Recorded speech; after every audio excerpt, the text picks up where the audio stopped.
Assalamualaikum warahmatullahi wabarakatuh. Perkenalkan, nama saya Anissa Khairatul Kamalia. Saya dari Prodi Pendidikan Bahasa Inggris. Hari ini saya akan mempresentasikan hasil tugas esai saya dari mata Kuliah Umum Pendidikan Pancasila. Baiklah, kali ini saya akan membahas tentang Pancasila sebagai ideologi bangsa, yaitu apa saja fungsi dan relevansi Pancasila sebagai ideologi bangsa Indonesia di era globalisasi saat ini. Apa sih fungsi dan relevansi Pancasila sebagai ideologi bangsa Indonesia di era globalisasi saat ini? Seperti yang kita ketahui, saat ini relevansi Pancasila sebagai ideologi bangsa pada era globalisasi kian dipertanyakan karena implementasinya yang seringkali bertolak belakang dengan nilai dan norma yang terkandung. Hal ini tidak lepas dari masuknya pengaruh-pengaruh asing dalam berbagai aspek kehidupan masyarakat. Jika dijabarkan, ada beberapa hal yang menjadi pertimbangan terkait Pancasila sebagai ideologi di era kini. Pertama, kita akan membahas tentang pengertian ideologi. Ideologi berasal dari kata idea dalam bahasa Inggris yang artinya gagasan dan pengertian. Kata kerja Yunani oida yang berarti mengetahui, melihat dengan budi.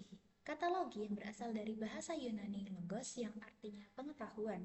Jadi, ideologi mempunyai arti pengetahuan tentang gagasan-gagasan, pengetahuan tentang ide-ide, science of ideas, atau ajaran tentang pengertian-pengertian dasar. Istilah ideologi pertama kali dikemukakan oleh Destud de Tracy, seorang Prancis pada tahun 1796. Menurut Tracy, ideologi yaitu Science of Ideas, suatu program yang diharapkan dapat membawa perubahan institusional dalam masyarakat Prancis.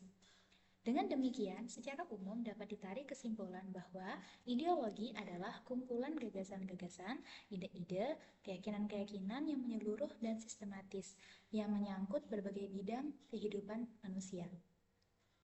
Sebagaimana dikutip oleh Kailan bahwa ideologi negara dalam arti cita-cita negara atau cita-cita yang menjadi dasar bagi suatu sistem kenegaraan untuk seluruh rakyat dan bangsa yang bersangkutan pada hakikatnya merupakan asas kerohanian yang antara lain memiliki ciri yang pertama yaitu mempunyai derajat yang tertinggi sebagai nilai hidup kebangsaan dan kenegaraan.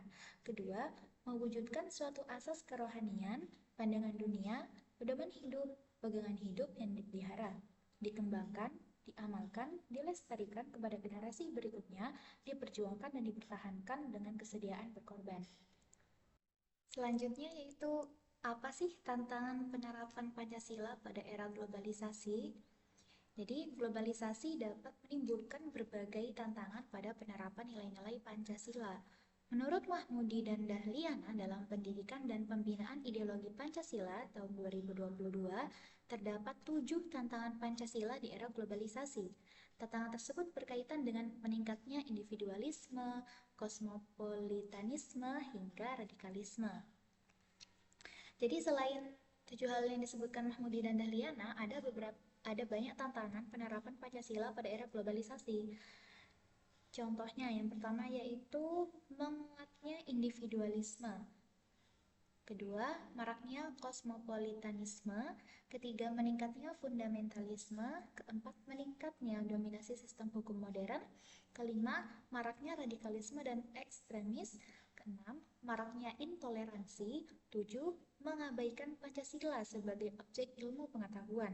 Kedelapan, kemiskinan. Sembilan, konflik sosial. Dan yang terakhir, ujaran kebencian. Jadi, kesimpulannya yaitu ya, yang perlu kita ketahui bahwa di era globalisasi ini tuh tidak hanya memberikan dampak positif bagi kehidupan masyarakat Indonesia. Perkembangan zaman dan teknologi di era globalisasi juga menimbulkan berbagai tantangan, khususnya terhadap nilai-nilai Pancasila. Nah, kita sebagai warga negara harus tahu bagaimana Pancasila tetap dapat dijadikan pegangan ideologis di tengah pengaruh ideologi asing. Seperti halnya kita harus menguatkan pemahaman terhadap nilai-nilai Pancasila dan mengimplementasikannya atau menerapkannya dalam kehidupan sehari-hari. Nah, itu supaya kita dapat menyaring uh, ideologi atau budaya asing yang masuk Indonesia yang tidak sesuai dengan nilai-nilai Pancasila. Jadi menurut saya, apabila selama Pancasila terus ditanamkan sebagai panduan hidup, serta dipraktikkan dalam kehidupan sehari-hari, maka ideologi asing itu tidak akan menggoyahkan jati diri bangsa Indonesia. Baiklah, itu saja sedikit pemaparan dari saya mengenai fungsi dan relevansi Pancasila sebagai ideologi bangsa Indonesia di era globalisasi saat ini. Sekian dari saya. Wassalamualaikum warahmatullahi wabarakatuh.